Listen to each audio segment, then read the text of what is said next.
Bonjour Bob, Bonjour. merci de m'accueillir. Alors aujourd'hui, je suis de retour à Paris. Mhm, Comme tu le sais, on est en train de réaliser un documentaire qui s'appelle C'est quoi le bonheur pour vous? mhm. Documentaire qui m'amène à faire plus de 100 000 km là autour de la planète. Et donc pour moi, c'était fondamental de te poser cette question. Ah, Et oui, alors c'est quoi le bonheur pour toi?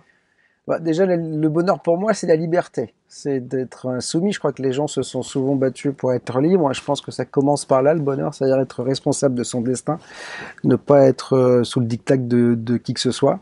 Déjà, ça passe par la liberté. On voit aujourd'hui, malheureusement, dans des pays comme la Syrie où c'est compliqué d'être heureux, puisque quel que soit le régime en place, les gens sont malmenés et maltraités. Donc déjà, ça, je pense que c'est primordial, c'est la liberté. Je crois que depuis toujours, les gladiateurs se battaient ou s'entretuaient pour avoir la possibilité d'être libre un jour. Je pense que c'est ça. Je pense que quelqu'un qui est enfermé, que ce soit dans une géole ou que ce soit dans sa vie ou dans un régime, bah, il n'est pas très heureux. Donc voilà, pour moi, la base du bonheur, c'est la liberté. Voilà. Après, il y a plein d'artifices au bonheur. Le bonheur, c'est aussi déjà partagé, parce que je crois pas qu'on puisse être heureux tout seul. Il y a bien des gens solitaires qui disent je suis heureux. Je pense que quoi qu'il en soit, quand tu rentres le soir tout seul, que tu te poses des questions, seul dans ton coin, je suis pas sûr, même si tu es sur une plage superbe ou face à l'Everest ou le paysage que tu auras choisi, je pense que toutes ces choses-là sont bien quand elles sont partagées. Moi, j'ai la chance d'être avec une femme depuis 25 ans, euh, qui est mon bonheur, donc voilà, qui m'a apporté aussi des enfants et voilà, mon bonheur. En tout cas, le mien, il passe aussi d'abord par le leur, quoi. Donc ça, alors ça peut être un peu pris pour de l'altruisme à deux balles, ce que je dis, mais je ne peux pas être heureux si mes enfants ne le sont pas ou si ma femme ne l'est pas. Donc, parce que je pense que quand on est une famille, on fait un bloc équipe. Donc voilà, et ce bloc équipe, il est primordial dans celui-ci, en tout cas, que tout le monde s'épanouisse. C'est pas simple tous les jours, donc voilà, souvent c'est compliqué, surtout quand les enfants deviennent ados. Bon, maintenant ils sont plus grands que ça, mais donc on dit petits enfants petits problèmes, grands enfants grands problèmes. Mais non, mais je crois que c'est ça le bonheur, c'est c'est l'idée de se dire qu'il y a quelqu'un qui pense à vous quelque part. Moi, je suis toujours fasciné. Alors, j'ai écrit pas mal de chansons, j'ai écrit deux romans d'amour, voilà, parce que je pense que l'amour est essentiel au bonheur. Alors, pas forcément l'amour charnel ou l'amour avec un grand A, mais déjà l'amitié est une forme d'amour. Aimer déjà quelqu'un, ça fait partie du bonheur. Voilà, c'est primordial, avoir le cœur qui vibre, se faire du souci pour quelqu'un. Ça veut dire qu'on l'aime. C'est l'inquiétude parfois est synonyme de bonheur, parce que quand la personne arrive, alors qu'on l'attend depuis 3 heures, eh ben c'est un vrai signe de bonheur. Donc voilà, le bonheur, c'est pour moi c'est tout cela. C'est peut-être se détacher aussi d'un certain consumérisme. Aujourd'hui, on est malheureusement face à, à une société qui nous oblige à avoir le plus grand écran plat, le dernier iPhone, la dernière belle voiture, etc. J'ai été comme ça. J'ai voulu tout de suite, tout le temps. Et puis j'ai gagné beaucoup d'argent. J'en gagne beaucoup moins aujourd'hui avec BTLV, mais c'est pas très grave. Mon bonheur, ça a été de justement de me libérer de ce carcan médiatique dans lequel j'étais, puisque j'ai été, moi, pendant 33 ans dans tous les médias possibles et inimaginables, toutes les grandes maisons de radio, toutes les grandes maisons de télé. Et le fait d'être libre aujourd'hui, ça a remplacé tout l'argent que je pouvais gagner en étant complètement angoissé à l'idée de me dire, est-ce que je vais être signé la saison prochaine? Est-ce que mes audiences vont être bonnes? Est-ce que je plais à un tel ou un tel? Et puis, vous savez, moi, ça fait 33 ans que je suis soumis au public, et le public est sévère. C'est-à-dire que c'est souvent les gens qui vous aiment pas qui vous écrivent. Donc, et c'est souvent difficile à accepter, parce que quand on s'expose, on se met à nu. Moi, ça fait 33 ans que je m'expose. C'est, moi, je suis assez admiratif des gens comme moi, parce que c'est pas simple de dire, regardez, écoutez-moi. Puis d'ailleurs, on pourrait me dire, mais pour qui tu te prends pour dire, écoutez-moi. Donc voilà. Mais bon, c'est mon métier, m'exposer à la radio, à la télévision, et c'est difficile quand vous lisez un papier dans la presse, parce qu'il y a de niveaux, il y a la critique du public, il y a la critique de la presse aussi, et quand vous lisez un papier où on vous dit qu'on vous aime pas, donc et on se demande pourquoi, donc c'est très difficile. Et puis on est dans un métier et ça je m'en suis libéré aussi on a passé des castings et des castings et des castings pour telle émission, et puis on vous dit 90% du temps non. Donc c'est compliqué de voilà, et ce bonheur de 10%, il est difficile à atteindre. Et quand aujourd'hui, en créant ce que j'ai créé, BTLV, télé, radio, etc., je m'en suis sorti de ça, parce qu'aujourd'hui, c'est moi qui décide. Donc ça, c'est plutôt cool, et je décide de ma vie. Et ça, je pense que c'est, encore une fois, ça revient à ce que je disais au tout début, à la liberté. C'est-à-dire que la vraie liberté, c'est de pouvoir avoir le choix.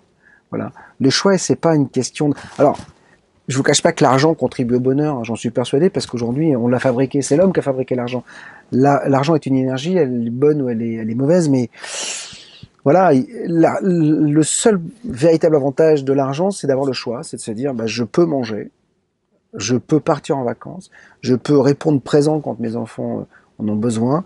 Dans cette société, moi je rêve d'une société où l'argent est banni, il n'existe plus.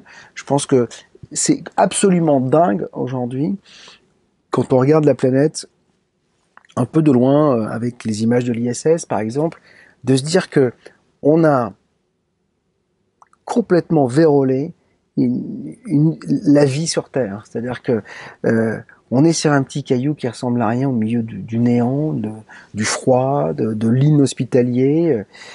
Il y a une vie luxuriante incroyable sur la planète qu'on est en train de détruire petit à petit, malheureusement. Et on s'est fait un système féodal complètement dingue où on est tous en soumission, à part une certaine oligarchie, une petite oligarchie qui profite du système et qui ne ressent rien, quel que soit le tsunami. Eux ont toujours leur salaire, leur belle maison et leur belle voiture. Donc ça, ils sont une petite minorité à vivre ça. Mais aujourd'hui, moi, je suis terrien et c'est hallucinant. On me dit, vous voulez habiter ici, il va falloir que vous payiez ce lopin de terre, alors que la terre devrait être gratuite pour tout le monde. Il n'y a pas de raison que, voilà, à qui elle appartient cette terre. C'est-à-dire que la planète, il y a des gens qui se sont dit, elle va appartenir à des gens. On s'est complètement rendu prisonnier de nous-mêmes. C'est-à-dire qu'aujourd'hui, il y a des gens qui vont mettre 2 millions d'euros pour acheter un appartement, mais ça devient dingue, quoi. Ou qui vont acheter un lopin de terre pour 500, 600 000 euros, ou même plus parfois. Donc, mais on est tous propriétaires de notre terre. On est tous propriétaires de ces petits cailloux. Et au lieu de vivre en harmonie, au lieu de se dire, bah, les gars, il n'y a pas besoin d'argent, quoi. Si on n'est pas con, on a tous des compétences. Pourquoi pas les mettre au service des uns et des autres? Et on casserait le système. Alors, c'est complètement utopique ce que je dis, parce que c'est juste un rêve fou. Peut-être qu'un jour, après un cataclysme, ou la fin de cette civilisation, peut-être que d'autres reviendront, mais on a déjà eu des fins de civilisation, on a eu Rome, et en fait, le problème, c'est que c'était déjà comme ça, et on a recréé la même chose. On le voit bien avec les nouveaux pays émergents, on voit avec la Chine, on voit avec l'Inde, c'est-à-dire que ce sont des gens qui étaient pauvres ou sous une dictature pour la Chine, et puis la démocratie s'installe, et en fait, la démocratie, elle devient très vite une oligarchie, puisqu'il y a des gens qui décident, et puis la nana, le premier truc qu'elle va vouloir, c'est pas de se dire, tiens, je vais pouvoir vivre sans haine, sans pression, mais c'est le nouveau Vuitton. C'est-à-dire que c'est hallucinant, c'est-à-dire que moi je suis scotché de voir que devant Louis Vuitton à Paris, il y a la queue, quoi. Enfin, je suis effrayé. Je me dis, c'est hallucinant. Ouais, je comprends. Mais il y a aussi un côté positif que toi tu dois avoir à travers ton émission. On parle de changement de paradigme. On dit que justement on est en train de switcher là tout doucement, qu'il y a des prises de conscience qui se font de manière peut-être plus importante. Alors bon, c'est sûr que c'est peut-être pas à l'échelle globale et ça concerne pas tout le monde, mais malgré tout ça arrive. Je pense que tu le vois, non, à travers ton émission. Je sais pas si je le vois. C'est ce que je dis toujours. Je dis moi j'ai des milliers de personnes qui nous écoutent tous les mois, des centaines de milliers qui passent sur le site, donc ce sont des gens qui sont intéressés par autre chose que ce qu'on veut bien nous imposer, mais malgré tout, je suis pas sûr qu'il y ait ce vrai changement. Je pense que c'est un fantasme encore. il est pour nous un fantasme. Moi, je rêve que ce changement intervienne. Je suis pas sûr que le peuple soit prêt à bouger. Aujourd'hui, on voit bien les gens, quand il y a une élection, ils vont remettre leur petit bulletin dans l'urne. On a eu 5 ans, Sarkozy, il n'est pas sûr que ce soit pas notre prochain président. Donc le mec, il revient vierge de tout dans la prochaine élection. Il se présente aux primaires sans aucun problème.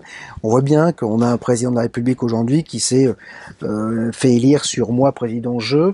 Et puis finalement, sur le moi président je, il n'y a pas grand-chose de ses promesses qui a été tenu. Mais voilà, je suis pas sûr qu'il y ait un vrai changement. Vous savez, le changement, c'est vraiment, il passe par l'humain, et l'humain, aujourd'hui, le problème, c'est un peu comme les privilèges. C'est-à-dire qu'en fait, il faut abolir les privilèges, mais pas les miens. Ouais. Donc voilà, c'est un peu le problème, donc c'est compliqué. Je crois qu'on a une vraie envie, je crois qu'il y a une petite partie de la population infime qui dit oui, il faut changer, mais quoi qu'il en soit, le problème c'est difficile de changer une société qui ne change pas. Moi je veux bien dire bon, on va changer, on arrête la société de consommation, sauf qu'on est piégé. Le problème, c'est que tu es obligé d'aller au supermarché pour manger, tu es obligé d'aller... Tu crois pas qu'il y a des solutions alternatives? Ah ben je suis persuadé, sauf qu'elles sont pas imposées aujourd'hui. Ah ouais. Aujourd'hui, regarde, tu dis alternative. Moi, je suis un média alternatif. Et alternatif aujourd'hui, c'est soit t'es beatnik, soit t'es complotiste. Ouais, il y a un peu de ça, ouais. Donc voilà, Ouais. c'est un peu le problème. Aujourd'hui, moi qui suis dans les médias, moi, quand on parle de moi, on dit ouais, Bob, le mec avait les petits hommes verts. J'ai jamais vu un ovni de ma vie. Hein.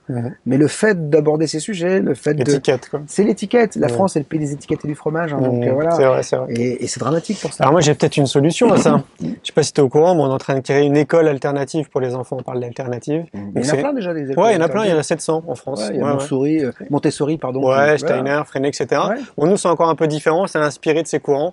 Parce que mon constat, justement, c'est que c'est un peu le tien. C'est-à-dire, je me dis, ok, il y a un mouvement, il se passe quand même des choses, mais il faut peut-être 3 générations pour que vraiment on change de système, quoi. Donc je me dis, a priori, tout part de l'éducation, quoi. Ouais, donc pourquoi pas proposer un autre modèle que ce que l'éducation nationale propose, quoi. Ça permettrait peut-être de gagner un petit peu d'avance, tu vois. Qu'est-ce que t'en Le penses? problème, c'est que si tu veux, ces écoles-là, souvent, elles valent de l'argent et que c'est toujours les mêmes qui peuvent changer. C'est-à-dire que le problème de Montessori, c'est pas gratuit. Donc, fatalement, les gens qui veulent rentrer dans ces écoles, il faut qu'ils soient d'un certain niveau. Moi, j'ai un enfant hyperactif, donc maintenant qui a près de 19 ans, mais toute sa scolarité a été compliquée. Rien n'était adapté. Souvent, les enfants hyperactifs ont des QI qui sont assez importants, donc ils se font souvent chier. Ils n'ont pas forcément des bonnes notes, hein, donc voilà. Mais là, il a eu son bac, etc. Donc c'est plutôt cool. Mais moi, j'ai eu la chance d'avoir un peu d'argent, donc de pouvoir m'en occuper. Mais il y a plein d'enfants hyperactifs, par exemple, qui finissent en maison de détention parce que la limite entre l'excitation et la connerie, elle est faible. Donc c'est toujours pareil, c'est-à-dire que soit on va changer véritablement en profondeur les choses et que le petit de banlieue, lui, qui est excité aussi, il puisse peut-être s'épanouir dans une école alternative. Mais aujourd'hui, tant que ce sera alternatif, la société ne changera pas. Alors moi, je pense pas. Justement, parce que j'ai réfléchi à ça. Ouais. Et en réalité, je crois que ce qui pêche, c'est le modèle économique. Parce qu'une école, finalement, c'est une entreprise. Et je suis d'accord avec toi, Montessori, Steiner, Freinet, ça coûte trop cher. C'est réservé à une élite. Ce que j'appelle une élite, ouais. Créatif culturel, bourgeois bohème, CSP+, etc., quoi. Et donc, je me suis dit, il fallait réfléchir justement à un nouveau modèle économique. Donc, nous, on a réfléchi à ça. Bon, on est en train de la lancer, donc je te dirai d'ici quelques années si ça fonctionne. Mais l'idée, justement, c'était d'ouvrir les portes et de dire, voilà, ça va être accessible à tout le monde, quoi. Ouais. Ah mais moi je suis intimement convaincu que tout passe par l'éducation nationale. Le vivre ensemble, il commence par la petite enfance, par l'école. C'est que moi j'ai été élevé dans des banlieues, dans des cités. Je viens d'une famille totalement modeste, fils d'immigrés, pieds noirs, sicilien. Vraiment, moi j'ai du sang. J'ai une grand-mère éthiopienne, juif depuis voilà. Et pourtant je ne le suis pas. Je suis agnostique, tu vois ce que je veux dire. Donc je crois en moi et en ma famille et peut-être en une force, mais je veux pas dire qu'elle s'appelle Dieu, etc. Mais j'avais mes copains, c'était des Noirs, des Arabes, enfin je me posais pas la question. Puis moi j'ai fait du sport. Non, vous prenez une équipe de foot, c'est toutes les couleurs, c'est toutes les races, c'est toutes les cultures, et on va essayer de gagner le match, voilà. Et je trouve que voilà, et ça passe par là. Mais maintenant le problème c'est que vous interdisez à l'un de vivre sa religion, à l'autre de la stigmatiser. Et tout d'un coup, ça fait des tensions. Vous obligez les mômes qui sont musulmans à manger du porc, ou aux juifs à manger du porc. Voilà. Et puis, enfin, c'est toujours pareil, mais c'est pas que nous, hein. C'est tout le monde qui est comme ça. Un gamin juif qui amène une goye, entre guillemets, je déteste ce mot, mais voilà. Donc, une non-juive, et qui dit à ses parents, je l'aime et je veux l'épouser, c'est compliqué. Vous voyez ce que je veux dire? Donc, et on s'est tous mis dans toutes nos religions, alors que normalement la religion a été créée pour le vivre ensemble et pour, il faut s'accepter. Aujourd'hui, on voit bien que les principales guerres, enfin, on revit la guerre de 100 ans, là. C'est-à-dire que là, en ce moment, le monde s'embrase à cause d'une certaine idée de la religion, d'une certaine idée de Dieu. C'est ça et le vivre ensemble, effectivement, il passe par l'école. Mais pour qu'il passe par l'école, il faut que tout le monde puisse avoir accès à cette école. Évidemment. Voilà. Ouais, c'est évident. Ouais. À travers toutes les personnes que tu interviews ou que tu rencontres, est-ce que t'en viens pas à te dire quand même qu'il y a, je sais pas, qu'on a cette capacité justement à pouvoir créer le changement, parce qu'on sait très bien que ça va pas partir des politiques, c'est évident. Ça va pas partir des autres, ça va partir de nous. Ah, ça partira de la base, oui. On est bien d'accord. Est-ce que tu penses que c'est possible malgré tout? Parce que tu as accès quand même à des personnes qui sont... Moi, je pense que si tu veux, on a tout en main. Ouais. On a mais l'homme est fabuleux. Parce que la machine humaine, elle est juste grandiose. On a une conscience fabuleuse. On a une énergie. On a de la vibration. On crée. On a tout. Sauf qu'encore une fois, le peuple est un mouton. De Gaulle disait les Français sont des veaux. Il aurait pu dire les Terriens sont des veaux. Les gens ont besoin de leaders. Aujourd'hui, je prends toujours cet exemple du ski quand vous êtes à 10 ou 12. Voilà, il y a toujours un mec qui dit « Suivez-moi, je connais, on va par là ». Et s'il n'y a pas ce mec-là, c'est le bordel. Voilà, tout le monde s'éclate et on ne sait pas où on skie. « Oh, fait chier, machin ». Voilà.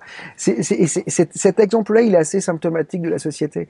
Les gens ont besoin de leaders. S'il n'y a pas de leaders charismatiques qui prennent pas le pouvoir, mais qui est la volonté de monter sur une marche, on a écouté, suivez-moi. Mais après, on en revient au pape, on en revient à des leaders d'église, etc. Le problème, c'est que le peuple, il est feignant. Encore une fois, il dit, c'est comme face à la maladie. Oh, ça arrive qu'aux autres. Voilà. C'est pas du pessimisme, mais je me dis qu'effectivement, ça ne peut passer que par le peuple. Malheureusement, le peuple, s'il n'y a pas un électrochoc, voilà, aujourd'hui. Tu crois en l'électrochoc, quoi. Ah, mais je crois à mort à l'électrochoc parce que malheureusement, aujourd'hui, on a tout fait pour endormir le peuple. Aujourd'hui, on fait des leader price, on fait des Lidl, on fait des marques de repères, de je sais pas quoi. Parce qu'en fait, la Révolution française est arrivée parce qu'il n'y avait plus de pain.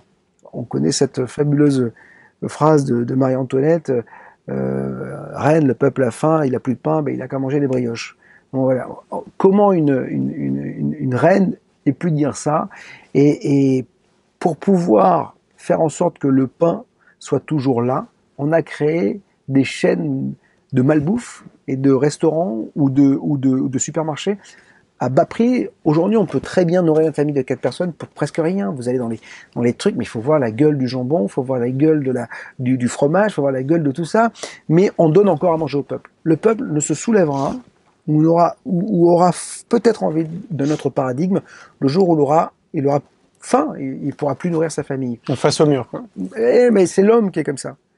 Tant qu'on a à manger, tant qu'on peut arriver à regarder TF1. Vous savez, moi je suis triste, hein, je regarde c'est TF1 encore qui fait la plus grosse audience en France. Quoi. Évidemment. Ouais, c'est triste, quoi. Les gens ne lisent pas beaucoup. Ouais. Les gens... vous savez, on a France Culture en France, hein, France Inter, ou la 5 et Arte, il n'y a pas beaucoup de gens qui regardent ces chaînes. Quoi. Donc voilà. Les gens disent tous, individuellement, il faut que ça change. Ouais. Qu'est-ce que tu fais pour ça? Ah ben je vais voter. On voit bien, ça fait 40 ans que ça marche pas. Donc faut peut-être changer, il faut peut-être faire autre chose. Est-ce que tu es prêt à te prendre en main? Ok, est-ce que tu veux monter sur les barricades? Non, parce que de toute façon, si vous passez pas par les barricades, ça ne marchera pas. Moi, je suis persuadé, malheureusement, qu'on va être obligé d'aller au conflit. Ah, carrément. Bah oui, parce que quand on a fait les grands changements, 68, ça a été un conflit. Regarde, on a parlé, on a eu des gens, les bonnets rouges, ils voulaient pas de ces trucs sur les autoroutes, là. Voilà, les gens se sont mobilisés. Je pense que la mobilisation, mais dans le bien aussi, quand tu as eu la manifestation sur Charlie, voilà, on voit que le peuple, quand il est puissant et qu'il se réunit, il a un vrai régor. Voilà, de revendications. Le problème, c'est que chacun individuellement, mais on a déjà du mal à parler à notre voisin, c'est-à-dire qu'on ne dit pas bonjour aux voisins. Mais est-ce que c'est pas plutôt français ce que tu dis, plutôt que... Parce que t'es amené à voyager, tu voyages souvent? Je voyage tout le temps. Moi, je suis un découvreur du monde. Moi, je redoute ma mort, non pas pour ce que ça va représenter, en me disant j'aurais pas rencontré tout le monde. Okay. Voilà, donc je rêve. À chaque fois que je vais dans un pays, je suis fasciné. Je me suis retrouvé dans des bleds au bout du monde, à quatre pattes avec des gens qui étaient, mais on avait des cultures totalement différentes. J'ai eu mon fils jouer de la musique dans des souks, mais très loin des sentiers battus, et je me dis, oh, c'est ça la vie. C'est rencontrer quelqu'un qui n'a pas la même couleur de peau que moi, qui n'est pas de ma culture et même de ma chrétienté imposée, puisque moi j'avais des parents chrétiens, donc je suis né chrétien, et pourtant le feeling passe, et on a un sourire, on a une voix, on se retourne à manger un truc, et voilà. Bah, tu trouves pas que déjà que rien que ça, c'est quand même très différent de notre culture française? Oui, mais il faudrait que tout le monde le fasse. Mais déjà, il faut avoir les moyens de voyager. C'est-à-dire qu'il y a des gens, ils sont pas sortis. Moi, j'ai passé 10 ans à Montargis, c'est à 150 km, même pas à 110 km de Paris. Il y a plein de gens qui sont jamais allés à Paris. Ouais. Donc voilà. Mais tu crois pas que c'est un justement, manque de curiosité. Ils préfèrent regarder TF1. on peut pas considérer que ces dernières années, justement, c'est quand même, ça s'est rétréci en termes de budget. Regarde, tu prends un low cost, tu payes aller 50 € pour aller à Londres. Tu peux dormir avec Airbnb chez des gens, tu payes 20 €. On peut pas considérer que maintenant les finances, ça sont un frein pour celui qui a envie de voyager. C'est peut-être plus une ouverture d'esprit. Sauf que c'est pas toi qui vas regarder forcement TF1 et qui est endoctriné par un certain J'ai système. pas de télé, Non, mais tu comprends, mais celui qui voyage par New York District, machin, il est tous les jours à New York. Ou à Miami avec les experts. Tu vois ce que je veux dire? Il a pas forcément envie de bouger. Puis surtout, c'est une culture, le voyage, hein.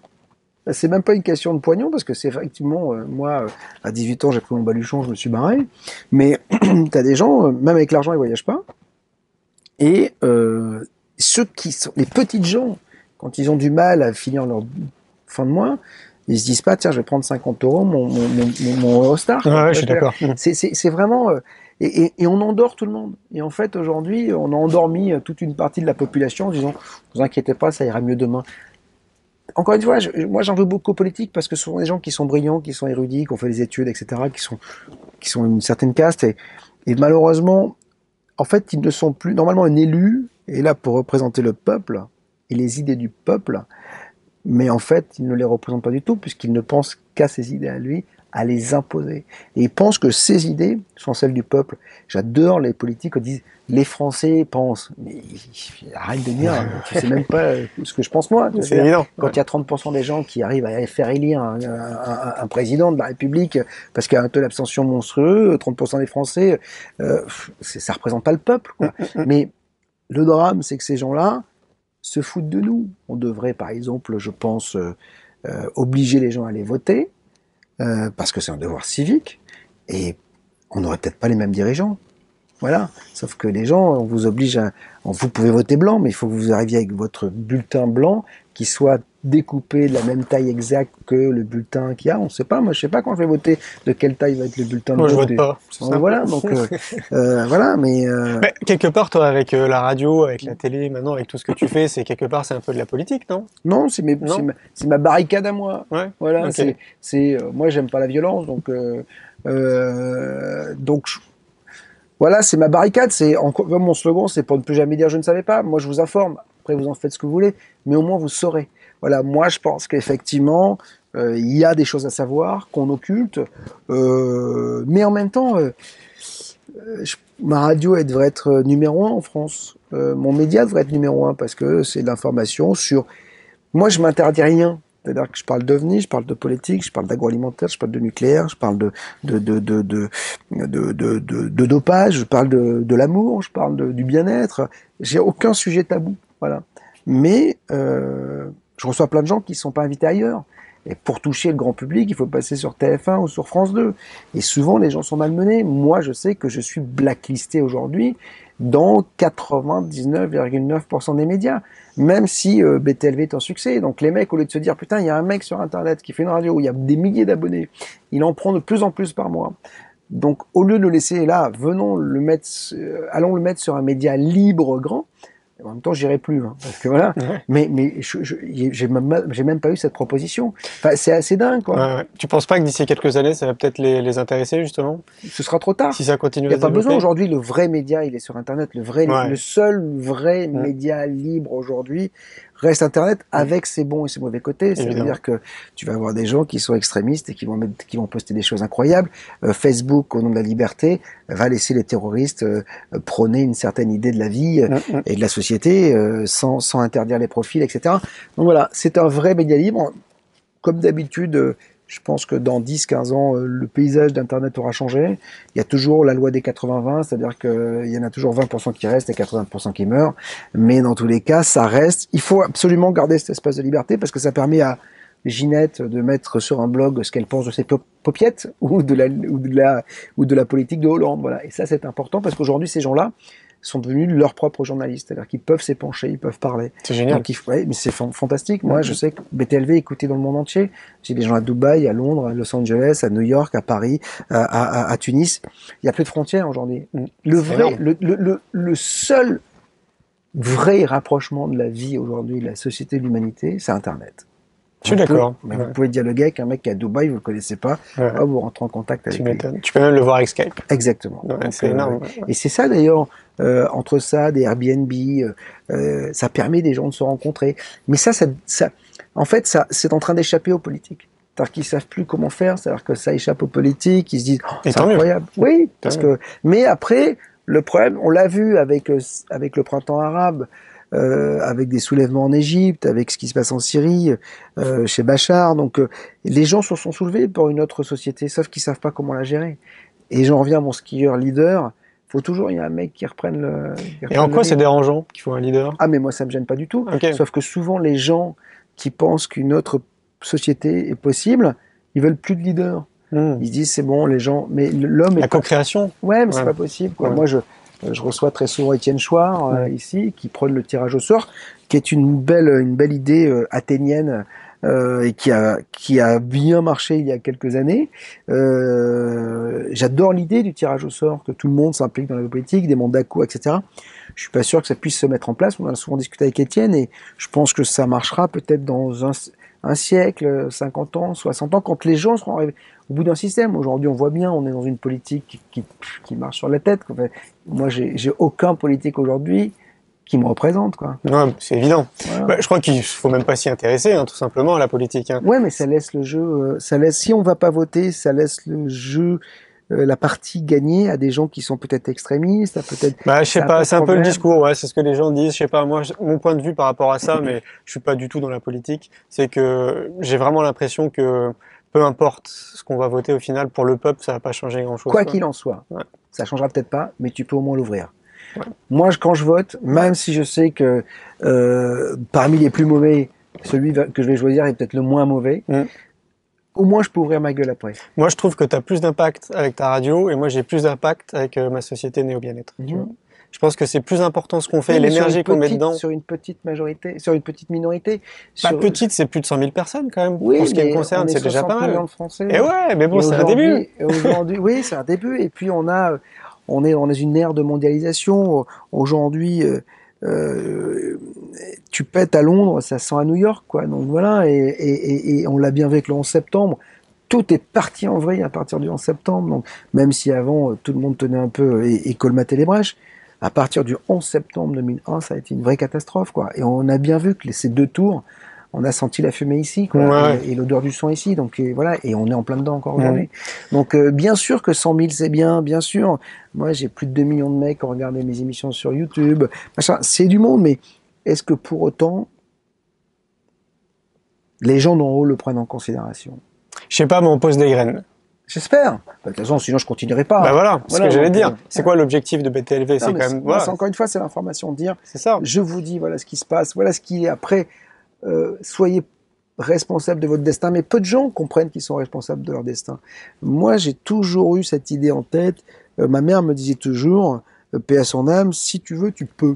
Voilà, et j'ai toujours eu cet adage. Je me dis à un moment donné, quand j'ai créé BTLV sur Internet, tous mes copains de radio me disaient, mais t'es fou, tu vas pas gagner une thune, c'est une catastrophe.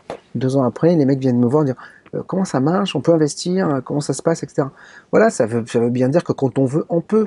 Moi, je suis dans une énergie positive, je sais que ça va marcher, je sais que ça va marcher de plus en plus. On me le rend, je sais pas qui me le rend, mais en tout cas, ça fonctionne. Je crois que tu mets le doigt sur un truc, justement, c'est ce qu'il faut faire passer, c'est que tout est possible. À partir du moment où tu as de l'énergie, que tu es persévérant, que tu crois en ce que tu as envie de faire, ça fonctionne, quoi. Il n'y a pas de raison. Qui peut m'interdire quoi que ce soit aujourd'hui? Moi, je fais pas l'apologie du crime, l'apologie du soulèvement, rien du tout. Moi, je dis, voilà, les gars, je reçois un mec, c'est hallucinant. il vous dit que, putain, en vous mettant les mains sur le corps, peut-être il y a quelque chose que... je reçois des gens qui sont des professeurs de médecine qui me disent, le vaccin, c'est peut-être pas forcément bien. Donc voilà, qui peut m'interdire de le dire? Je fais que juste journalisme. Hein. C'est-à-dire qu'en fait, un journaliste, c'est quelqu'un de curieux. Aujourd'hui, je suis traité de complotiste, alors que dans d'autres pays, je serais juste un journaliste classique. Évidemment. Voilà. Ouais. Et toi, en tant que journaliste, est-ce que tu peux prendre parti, enfin, pas forcément prendre parti, mais avoir quand même une opinion sur ce Oui. que, ouais, c'est quoi J'ai mon opinion, mais après, c'est pas mon rôle de la donner. de Moi, la je dis donner, toujours, voilà. Bob, vous dites la vérité, c'est dans mon émission. Je dis celle de mes invités, c'est pas Mm. mon invité. Moi, je pose des questions. Après, moi, en tant que Bob Belanca, j'ai ma propre vision des choses. Il y a des choses auxquelles j'adhère, des choses auxquelles j'adhère pas. Mais c'est pour ça, d'ailleurs, que je reçois des gens de tous les côtés qui d'un côté disent quelque chose et je vais avoir quelqu'un 15 jours après qui va dire autre chose. Mais encore une fois, je dis toujours, faites-vous votre propre opinion. Encore une fois, soyez responsable de votre instinct. Si quelqu'un dit, voilà, moi je crois en la vie après la mort parce que j'ai ressenti des choses, et si ça vous touche, ça devient votre vérité à vous. C'est pas forcément la mienne, mais c'est pas pour ça que vous devez m'en vouloir. Par contre, il y a peut-être des gens qui vont me dire, bah tu sais, ce qui se passe lors d'une TCI, une transcommunication instrumentale, une NDE, c'est peut-être quelque chose qui est dans le cerveau, qui déclenche, je sais pas, peut-être que Alors pour ceux qui savent pas, une NDE, c'est une sortie du corps, hein, voilà, c'est ça, ouais. en fait, c'est quand tu meurs et que tu vois fatalement ce tunnel blanc avec peut-être des formes. Les gens vivent à peu près tous la même chose. Mais il y a des toubibs qui disent qu'en stimulant une certaine zone du cerveau, les gens font des décorporations. Donc, qu'est-ce qui se passe à ce moment-là, au moment de la mort? Donc, il y a des gens qui ont besoin de se dire, de se raccrocher à, il y a une vie après la mort. Il y a des gens qui vont même aller, j'ai rencontré Jésus. Il y en a qui ont vu Marie, voilà, parce que je pense que c'est ta culture, c'est ta foi qui te fait voir des gens. Il y en a qui disent j'ai vu mon grand-père, parce que peut-être qu'il avait des liens incroyables avec le grand-père. Et puis il y en a d'autres qui disent j'ai vu la lumière blanche. Et il y en a même qui voient des choses horribles. Donc Et toi, ton voilà. point de vue? Et moi je crois qu'il y a quelque chose qui nous dépasse. Je pense que je ne peux pas croire qu'on est sur cette petite boule bleue par hasard. Je pense on est bien plus grand que ce qu'on veut bien nous faire croire. Je pense que déjà, on a identifié que la conscience de l'homme, elle n'était pas dans le cerveau. Donc, elle est où? Voilà, est-ce qu'elle est à côté de moi? Est-ce que finalement, c'est pas le vrai moi, cette conscience, et que mon corps est juste un véhicule? Voilà, et puis quand il sera terminé, bah voilà, j'irai ailleurs, sur un autre plan, dans une autre planète, sur des vies différentes. Peut-être, je ne sais pas, ce n'est qu'une supposition. Je n'ai aucune certitude, moi. Mais je pense que le jour où j'aurai des certitudes, j'arrêterai ce que je fais. Parce que, bah oui, parce que moi, c'est une quête, ce média. C'est moi, le fait de rencontrer des gens qui ont leurs idées, leurs points de vue, c'est une façon pour moi d'avancer sur mon chemin. Peut-être que j'aurais été franc-maçon si j'avais pas fait BTLV, parce que les francs-maçons que je reçois me disent, bah on cherche quelque chose sans passer par la religion. Donc, ah, peut-être que, tu vois, alors, je ne suis pas, hein, tu vois ce que je veux dire, mais peut-être, moi, aujourd'hui, ma franc-maçonnerie, c'est BTLV. Voilà, c'est de me dire, tiens, je cherche, j'interroge des gens, je me dis, tiens, qu'est-ce qui se passe? Pourquoi lui, qui est un homme normal, équilibré, me dit qu'il a vu un ovni? Il y a bien quelque chose, quoi. Tiens, il a vu quelque chose qui est pas normal. Donc, Bah justement, à force de voir, là, si on prend le cas des extraterrestres, à force de voir des gens qui nous semblent quand même plutôt les pieds sur terre, ouais. avec des discours cohérents, j'imagine que tu as même eu des personnes peut-être haut placées, Ah ouais, j'ai hiérarchisées des dans la société. militaires, Voilà, on est d'accord. Tu as un point de vue là-dessus? Tu te dis quoi? Tu te dis qu'il y a un phénomène? Bah, à partir du moment où là, on a posté il y a pas longtemps sur le site une étude de scientifiques américains et australiens qui a été publiée dans une revue scientifique célèbre. Hein, cette certitude de ça y est, on le sait, l'univers est composé de plusieurs mondes et ils risquent d'interagir entre eux. Et dans l'article posté, il était stipulé que cela pourrait expliquer certains phénomènes anormaux, paranormaux, inexpliqués. Ok. C'est juste énorme. C'est gigantesque. Ça veut dire que c'est un pas monstrueux, sauf que personne n'a relayé, bien sûr, à part quelques médias comme nous. Ça veut dire que, enfin, on vient de me dire que là, il y a peut-être des gens ailleurs, dans un autre univers, dans un autre espace-temps, dans une autre, voilà, une autre sphère universelle, qui de temps en temps viennent nous voir, ou que ces deux univers, tout d'un coup, ça se brouille, et que la dame que je vois, qui est appelée peut-être la dame blanche pour certains, est peut-être une bonne femme qui se trouve sur une route C'est un truc de dingue. ailleurs, dans un autre monde, et que tout d'un coup je vois son image, ou que l'OVNI, c'est peut-être l'avion, le 747, si tu veux, de cette société qui vit dans un autre monde, quoi. Ouais. Et ça, je crois vachement à ça. Et d'ailleurs, je tends là-dessus. Si. En fait, d'ailleurs, je dis même pas croire, parce que je dis toujours à l'antenne que je déteste le mot croire, parce que ça veut dire qu'on acte quelque chose. C'est quelque chose que j'envisage beaucoup. Ouais. Voilà. J'adore cette idée. Ouais. De toute façon, ce truc, je peux pas croire que dans cette vastitude qu'est l'univers, tu sais, quand tu reçois un physicien, tu te dis, le mec avant, il y avait une tête d'épingle, c'est devenu l'univers. Déjà, rien que le truc te dit, ça part d'une tête d'épingle et puis ça devient, et rien n'est matière, tout est atome. Et avant, il y avait que de l'information. Tu dis, bon, les gars, arrêtez de vous masturber l'esprit parce que là, vous me retournez la tête. Et j'ai besoin juste de comprendre, quoi. Voilà, c'est beaucoup plus complexe que ça. Mais clairement. Ouais. Bah, j'ai vu là un article il y a pas longtemps, enfin une page de couve dans un kiosque, comme quoi il y avait 1 milliard de planètes possibles, rien que dans notre galaxie, quoi. Alors je crois qu'il y a quelques milliards de galaxies, quoi. Ouais. Donc déjà rien que ça, c'est juste fascinant. Et puis il suffit de regarder la beauté de l'univers pour se dire que ça peut pas être tout seul, quoi. Enfin, il doit y avoir un grand ordinateur quelque part. Et puis la comment dire, le miroir qui est notre corps par rapport à l'univers. C'est-à-dire que tu analyses l'univers, tu analyses notre corps, t'as l'impression que il y a des similitudes. C'est pareil, quoi. Les cellules, les milliards de cellules, voilà. Enfin, c'est juste hallucinant. Tu te dis, waouh! Quand tu regardes la découpe d'un cerveau, t'as l'impression que c'est une photographie de l'univers. C'est magnifique. Tu te dis, waouh! C'est impressionnant. T'as l'impression qu'on est le grand tout, quoi. C'est-à-dire que l'univers, c'est nous on est l'univers. C'est vrai. Voilà. Déjà, rien que le corps humain en lui-même, c'est magique. C'est que on est des super-héros, quoi. Mais tu te demandes, mais moi, je peux pas croire qu'on ait été fait, enfin, sans avoir été imaginé, parce que il n'y a pas de hasard, c'est-à-dire que chaque truc de ton corps est là, mais chaque insecte sur la Terre, chaque membre, chaque vie, elle a une utilité. Ouais. Ben, je me dis, mais voilà, quoi, c'est pas... Comment nature... Qu'est-ce qui a géré ça, quoi? Mais c'est-à-dire qu'en fait, la nature est si bien faite que tout a été fait comme ça. Il n'y a pas d'anomalie. Il n'y a pas une anomalie dans la nature. C'est marrant, hein. Tu te dis, il y a un problème, quoi. Ouais, il y a un truc, quoi. Je suis d'accord avec toi. Tu vois ce que... Donc ça me retourne la tête. Je me dis, bon, j'ai l'impression qu'on est un peu plus grand que ce qu'on veut bien nous dire. Alors après, comment, quoi, je ne sais pas. Est-ce que les mondes à côté qui font l'univers sont plus avancés que nous? Pourquoi pas, ouais. Voilà, ça te donne pas des pistes. Toutes ces personnes que tu rencontres, ça te donne pas des pistes de réflexion. Tu de réflexion, oui. Ouais, mais de certitude, non. Non. Le problème, c'est que Gabin disant dans une de ses chansons, je crois qu'il en a fait qu'une, je sais que je ne saurai jamais. Voilà. Et en fait, je pense que le seul truc que je sais, c'est que je ne sais pas. Voilà. Et je ne peux pas dire je sais. Moi, je déteste les gens qui me disent après la mort, il y a ça. Bah, je crois pas, non. Tu peux tendre vers une théorie, quoi. Mais vous n'y êtes pas allés, les gars. Ouais. Et puis même, quand quelqu'un me dit, voilà, la vie après la mort existe parce que les gens qui ont fait des NDE, donc des morts cliniques, et qui sont revenus, ont dit qu'il y avait ça. Mais les gens sont pas morts puisqu'ils sont là. La vraie mort, personne n'est revenu parce que le mec, il est mort. Moi, j'ai perdu mon père cet été, il est pas revenu.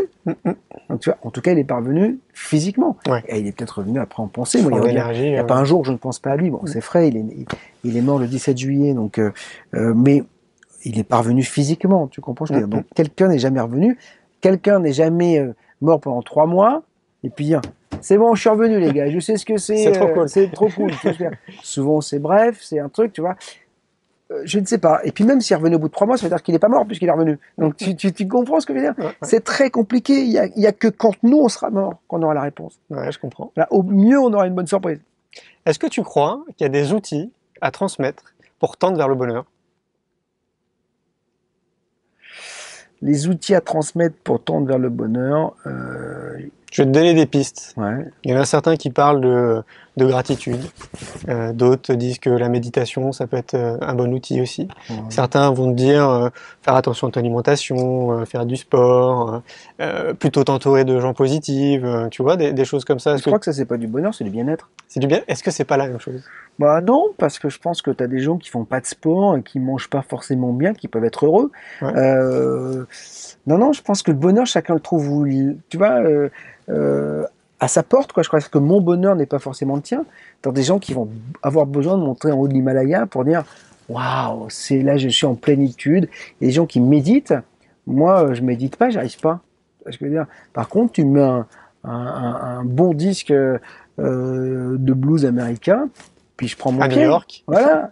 Tu vois, moi, quand j'arrive à New York, je me mets toujours un Frankie Sinatra dans les oreilles. Pour moi, je me dis, là, à ce moment-là, je touche le Graal. Ouais. Tu vois. Moi, il y a des moments où moi, j'adore l'Asie. Je vais souvent en Thaïlande avec ma femme et mes gosses. Il y a des moments où je suis sur un rocher et je vois la mer, le soleil qui se couche. Et je me dis, oh, C'est ça le bonheur. mais ouais. Mm. Donc, tu vois, j'ai pas de, non, déjà, je pense que le bonheur, il passe aussi par un certain amour de soi. Parce que je pense que tu peux pas aimer si tu t'aimes pas. Je pense qu'il faut comprendre qu'on n'est pas seul, qu'on partage ce caillou et que la personne à côté de moi, elle a tout autant le droit d'être là que moi, quoi. Voilà, donc il n'y a pas de raison que je la fustige, que je la regarde mal, mais c'est valable pour les autres, hein. C'est-à-dire que quand je vois un mec de banlieue qui tape une petite vieille qui va, je devrais lui dire, on devrait lui dire la même chose que moi je m'impose, tu vois ce que je veux dire. Donc voilà, et c'est peut-être parce que les gens s'imposent pas suffisamment ça, mais à tous les rouages de la société, qu'il y a des tensions partout. On connaît pas l'autre, on dit pas bonjour à son voisin. Comment veux-tu dire bonjour à quelqu'un qui est noir ou quelqu'un qui est arabe, tu vois, ou chinois. On est à Paris, dans le 13e arrondissement, il y a des centaines de milliers de Chinois, on va pas les voir. Donc les Asiates, voilà, c'est bon, ils sont leur truc. C'est hallucinant. Ouais. Moi, j'ai écrit deux romans d'amour, dans un où je fais s'aimer un petit juif du sentier dans les années 60, très bien né. Avec une chinoise qui, sous Mao, est née dans une campagne, etc. Pourquoi j'ai pris ce postulat de départ? Parce que j'ai un copain qui est d'une grande famille bourgeoise parisienne et qui a épousé une Mexicaine. Il n'y avait rien pour qu'ils se rencontrent. Il n'y avait rien, c'est-à-dire qu'en fait, dans sa vie à elle et dans sa vie à lui, rien n'était écrit pour qu'un jour, ils se marient, fassent des enfants et soient heureux. Et pourtant, il s'est passé quelque chose. Et ça, pour moi, ça c'est grandiose. Et à partir du moment où on va comprendre que l'homme qui est en face de moi, je peux l'aimer, voilà, même s'il est noir, grand, vilain, moche, quasimodo, je m'en fous. On est bien plus que ça. Voilà. Et vous vous rendez compte que quand vous vous intéressez aux cultures des gens, les gens sont très ouverts. Hein. Évidemment. Le problème, c'est qu'on s'intéresse pas aux autres. C'est ça. Voilà. Vous êtes allé demander à un mec en banlieue, c'est quoi? Pourquoi t'es malheureux? Pourquoi? Parce que si tu te bats, si t'en veux, si t'es violent, c'est qu'il y a un malaise. C'est que le mec est malheureux. Parce que si t'es heureux, t'as pas envie de te battre, t'as pas envie d'aller voler, t'as pas envie de violer quelqu'un, t'as pas envie de massacrer quelqu'un. Voilà. Parce que les gens, c'est une haine qu'ils ont. Alors les gens disent, ouais, mais ils ont la haine des Blancs. Ben oui, mais le problème, c'est que, est-ce qu'on va nous vers eux? On leur met un stade de foot en bas de la maison. Ah, ça va changer les choses, quoi. Et après, on dit, tu joues au foot toute la journée. Bah oui, mais tu leur as mis un stade de foot. Donc, je sais pas, file-leur du boulot, peut-être que, tu vois. Voilà, donc, je sais pas, moi, quand je t'écoute, je te dis, je sais pas, moi, quand je pars de France, j'ai pas ce constat. Je trouve pas que la population, elle soit comme ça, quoi. Attention, tu sais, quand on part de France, on enjolive les choses et on embellit les choses. Moi, quand je vais en Thaïlande, j'adorerais vivre ici, peut-être. Et quand tu parles avec un Thaïlandais, il dit, il y a des problèmes, on s'en sort pas. Et, tu vois, il y en a qui mangent pas. Enfin, voilà. Je crois que, moi, ma femme se fout de ma gueule à chaque fois parce qu'à chaque fois qu'on va dans un endroit, je dis, j'aimerais bien avoir une maison ici. Parce que, j'adore le Maghreb. Mes parents y sont nés, donc j'ai l'impression, j'ai pas une tête de Suédois en plus, donc ils me parlent arabe tout de suite. J'ai l'impression d'être chez moi. Je me dis tiens, j'aimerais bien avoir une maison à Ouarzazate, quoi. Tu vois ce que je veux dire? Moi, j'adore Ouarzazate. Je trouve que c'est une ville incroyable avec un coucher de soleil incroyable, des lumières incroyables. Bon, mais je vais en Thaïlande, je vais souvent à Koh Tao parce que je fais de la plongée sous-marine. J'adorerais avoir génial, Koh Tao. Voilà, une maison à Koh Tao sur les hauteurs pour dominer tout. Et pourquoi pas? Mais pourquoi pas? Mais après, tu as aussi la proximité de tes enfants. Ma femme me dit, ouais, mais si on s'en va, quand nos enfants, parce qu'aujourd'hui, mes enfants vont vivre à l'étranger. Mon fils est déjà parti à Londres. Ma fille va partir dans quelques mois à l'étranger aussi. Ils veulent pas vivre en France. C'est des citoyens du monde aujourd'hui. Internet a fait que nos gosses ont envie de se bouger, d'aller voyager. Et après, la vie sans eux, ça sera difficile. C'est-à-dire que si je les vois qu'une fois par an, je serai un peu triste. Donc voilà, parce que moi j'ai envie de partager des choses avec mes gosses, donc et puis avec mes petits enfants, avec futurs, etc. Donc je les aime déjà. Regarde, j'aime déjà mes petits enfants que je ne connais pas. Donc voilà, et ça c'est important. Donc mais je crois qu'on enjolive beaucoup les choses quand on va ailleurs. C'est normal. On n'a pas le quotidien. On est aujourd'hui dans une situation qui nous empêche d'être heureux parce que le quotidien nous emmène. Regarde, les gens divorcent, pourquoi? À cause de la quotidienneté. C'est pas qu'ils aiment plus leur femme ou qu'ils aiment plus leur mari. C'est que ce qu'ils aiment pas, c'est le la quotidienneté, la routine. Alors c'est un bon sujet ça. Ouais. Parce que pour moi, la plupart des gens se mettent ensemble de manière sociétale. C'est pas réfléchi. Tu sais, parce que la société te pousse. Ah, attends, si à 30 ans, t'es pas avec quelqu'un, et si à 35 ans, tu t'es pas marié ou t'as fait des gosses, t'es pas normal, quoi. Ah bon? Ouais. Ah, je trouve pas. Alors, je Ah sais ouais. pas, à Paris, en tout cas, tout le monde s'en fout, hein. Ah ouais, c'est vrai. D'accord. Attends, il y a plein de, il y a le nombre de nanas qui ont 35 ans, de mecs qui ont 35 ans, qui n'ont pas de femme ou de mari. Ça, c'est la nouvelle génération. C'est la nouvelle ouais. génération. Ouais, Mais je ouais. crois que, voilà, les gens ont pas forcément ce schéma classique de la famille. C'est vrai qu'en province, souvent, les gens à 22, 23 ans, 24 ans, ils sont déjà avec Ouais, quelqu'un en couple, ouais. etc. Ouais. Mais parce qu'ils se font un peu plus chier, peut-être aussi. Parce qu'il Ah, y a tu peut-être vois, moins de choses à faire. c'est triste, Ben oui, mais quand t'es à Tourcoing, si tu veux, il se passe moins de choses qu'à Paris. Donc finalement. tu Ouais. vas à Paris, Ouais, mais tu est-ce sors qu'ils tous les s'aiment? soirs, tu fais la fête, quoi. Ouais, mais est-ce qu'ils s'aiment? Ça veut dire quoi? Ça veut dire qu'ils se mettent ensemble parce qu'ils se font chier? C'est horrible. Ben parce que c'est dur d'être seul. C'est ce que je te disais tout à l'heure. Mmh. Être seul, ça peut pas être le bonheur. Partager des choses, c'est être le. Alors, mais c'est l'égrégore, c'est 60 000 personnes dans un stade sont plus heureux que quand ils sont les mêmes 60 000 dans la rue, ils se disent pas bonjour, ils supportent pas leur équipe. Tu comprends ce que je veux dire? Ouais, ouais. Ensemble, ils sont heureux. Seuls, ils le sont pas. Et je pense que les gens qui se disent ah, je vais me mettre avec quelqu'un parce que j'ai besoin de partager, j'ai besoin que le matin je puisse parler avec quelqu'un, j'ai besoin que le soir. Alors après, moi, je suis pas comme ça. Je pense qu'il vaut mieux être seul que mal accompagné. Bah oui. Mais encore une fois, euh, le couple, c'est le ciment de la vie, quoi. C'est rencontrer l'opposé déjà. Un homme et une femme sont semblables, mais tellement différents. Enfin, Tu m'étonnes. et ça, c'est partager quelqu'un. Après, quelque chose, la vie, enfin, ce bout de chemin qu'on va parcourir pendant 70, 75, 80 ans, 100 ans pour les plus chanceux. Moi, je me dis 110. Ouais, peut-être 110 si tu veux, mais en tout cas, si tu le fais tout seul, c'est un peu chiant, quoi. La route Ah est oui, longue, je suis quoi. d'accord. Non, je pars Voilà. juste du principe qu'il vaut mieux être avec quelqu'un que tu aimes profondément Mais par après, amour. je comprends. Enfin, j'ai du mal à croire qu'il y ait des gens qui décident de vivre avec des gens Mm. s'ils les aiment pas. Enfin, faut être taré, quoi. Enfin, tu vois. Si, Moi, je comprends pas les gens qui disent, voilà, la grosse conne, machin, et qui sont le soir sont dans le lit, quoi. Enfin, tu vois. Ah, il y en a. Bah oui, C'est- mais non, mais j'ai du mal. Mais Ouais, ouais. j'ai l'impression que c'est une certaine catégorie de population qui souffre, Ouais. voilà, tu sais, vraiment les petites gens, quoi, Ouais, qui, ouais, tu ouais, vois. ouais. C'est triste à dire que, mais en même temps, euh, faut pas oublier qu'il y a des gens qui, de ces petites gens, s'en sortent parce que l'amour est fort, parce Je suis que d'accord. voilà, et il y a des parcours de vie qui sont extraordinaires parce que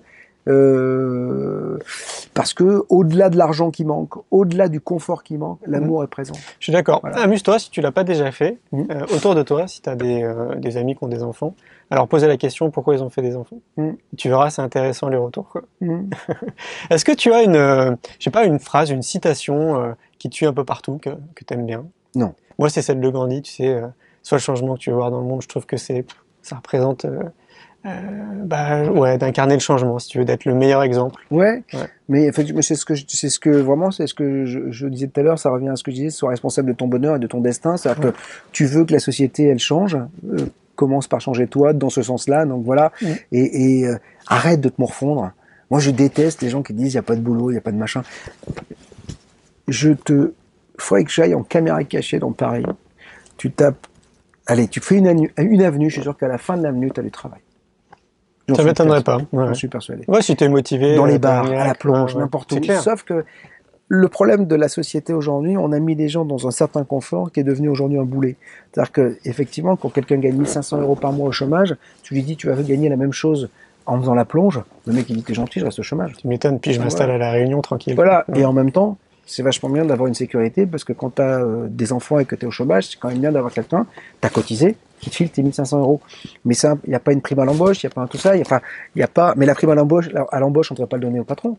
On devrait la donner au mec en disant que tu veux travailler, bah, si tu trouves du taf, je te file un peu de thune. Clairement, ouais. Tu comprends ce que je veux dire? Donc voilà, c'est ça qui pour moi serait intéressant.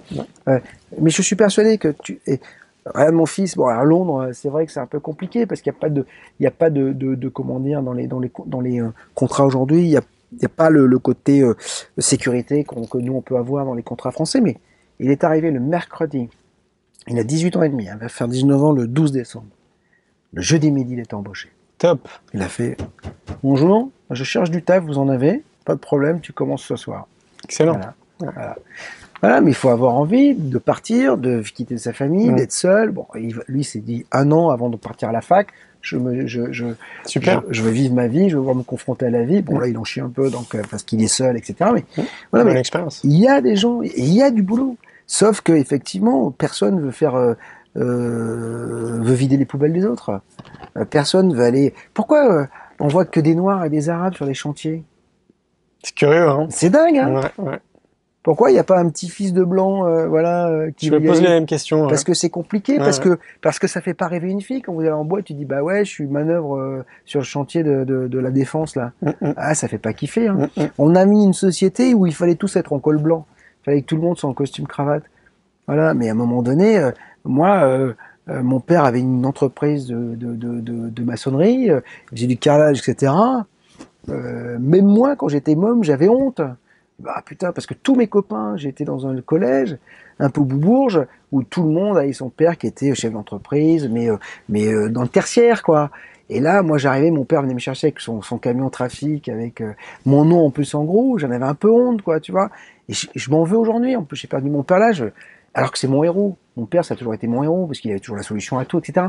Mais tu vois, on te met dans une telle société que tu peux avoir honte même de tes parents, qui te donnent à manger, quoi. très fort le conditionnement. C'est juste hallucinant, quoi. Ah Tu ouais, vois, c'est tu clair. te dis, mais merde, alors que l'artisanat, il n'y a rien de plus beau. Je regarde pas la télé.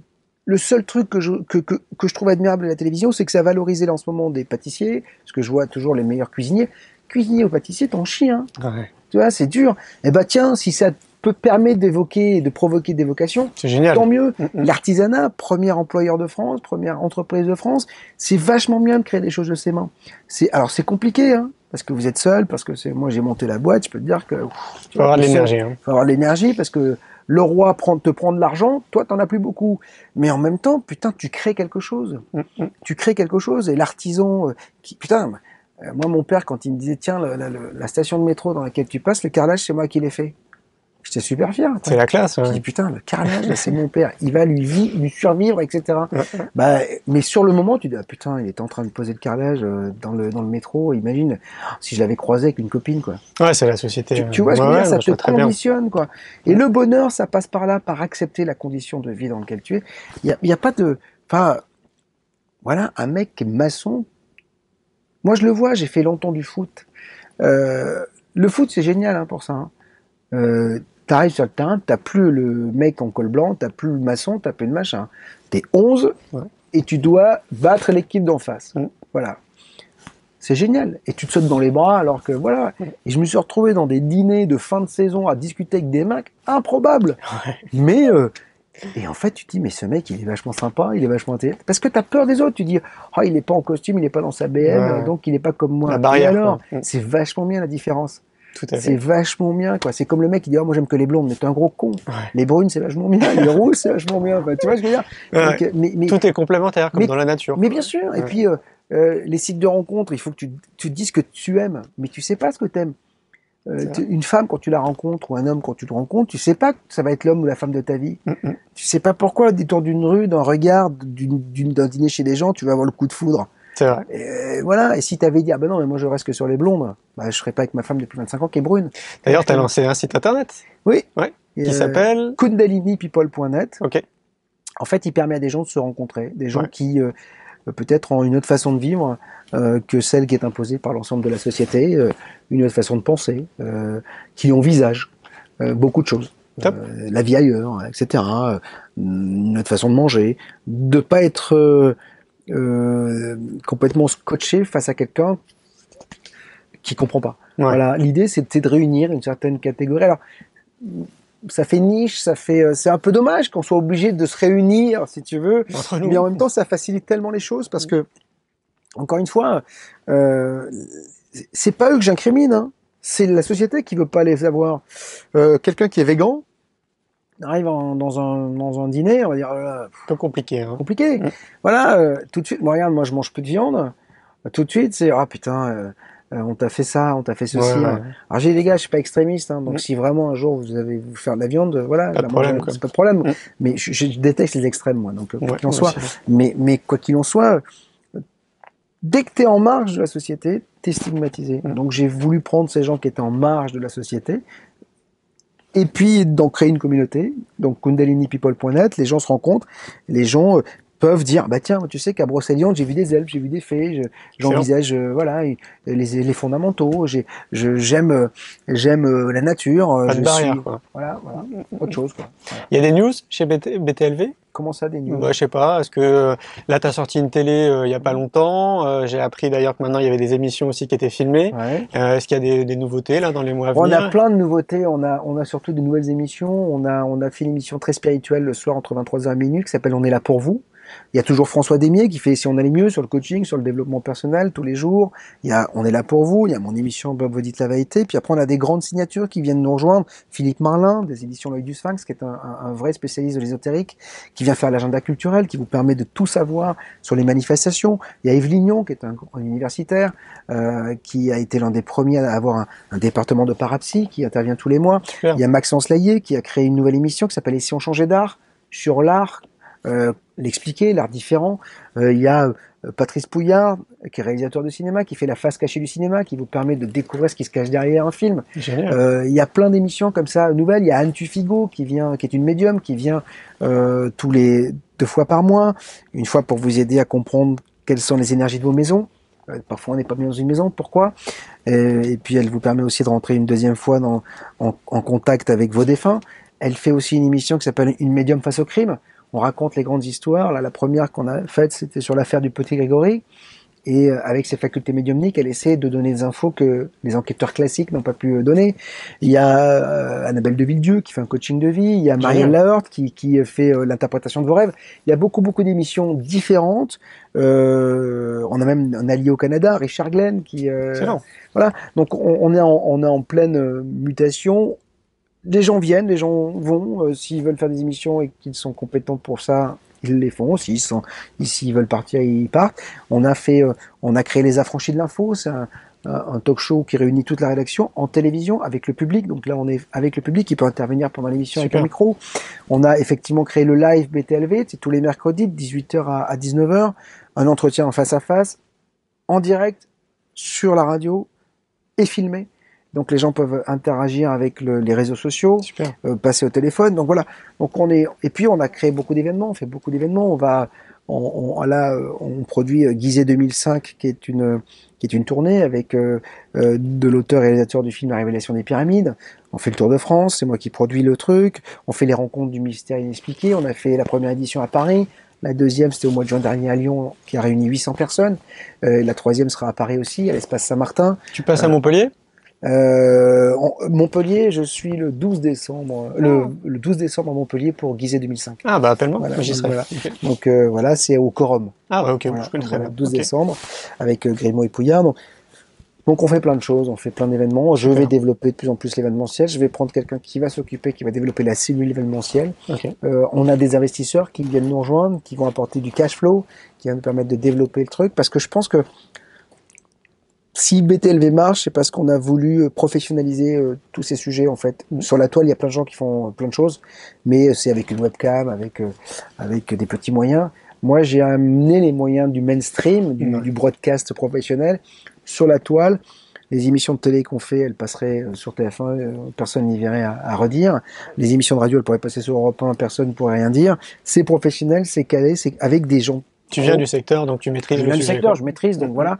Et aujourd'hui, c'est ce qui fait le succès de BTLV, c'est le professionnalisme qu'on retrouve sur cette chaîne. De toute façon, tu peux pas demander à des gens de s'abonner à quelque chose si c'est pas pro. C'est évident. Voilà, donc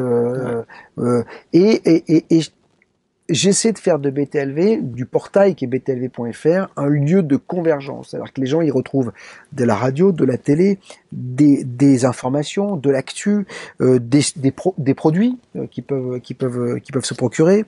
C'est le lieu de rencontre de tous ces gens-là. Voilà. Aujourd'hui, c'est ça. Et professionnellement. Pas tout et n'importe quoi. Ouais. Aujourd'hui, on me propose plein de choses à mettre en vente sur mon site. Je dis non, j'ai que 2 produits à vendre sur le. Aujourd'hui, c'est que 2 produits que j'ai testé, éprouvé et approuvé.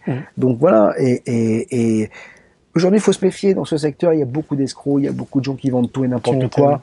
Tu sais, moi, par exemple, beaucoup m'écrivent en disant, est-ce que tu as une médium à me conseiller? Je dis au niveau de la déontologie, madame ou monsieur, je ne conseille personne. Je dis, vous écoutez la radio, ou la télé, vous regardez ce que je reçois. Si jamais il y en a une qui vous parle, vous ressentez qu'il y a un feeling qui se passe, vous la sentez bien, vous prenez contact. Mais moi, je vais pas vous proposer tel ou tel médium, parce que de toute façon, un médium, c'est comme un psy. Un psy, tu peux toi avoir le tien et tu le trouveras vachement bien. Moi, je vais le voir, je trouve que c'est un gros con. C'est clair. Et un médium, c'est pareil. C'est le feeling que tu as. C'est un échange, c'est une vibration. Un médium, et vous en avez une autre. Tout d'un coup, ça se capte. Boum, on rentre en contact. On peut voir des choses ou pas. C'est un rapport humain, quoi. C'est un rapport humain. On n'est pas obligé d'avoir le feeling avec tout le monde. Hein, évidemment. Mais par contre, ça n'empêche pas de vivre ensemble. Ouais. Voilà. Dans l'amour, quoi. Dans l'amour, ouais. Ouais. Merci, Bob. Merci à toi. À bientôt.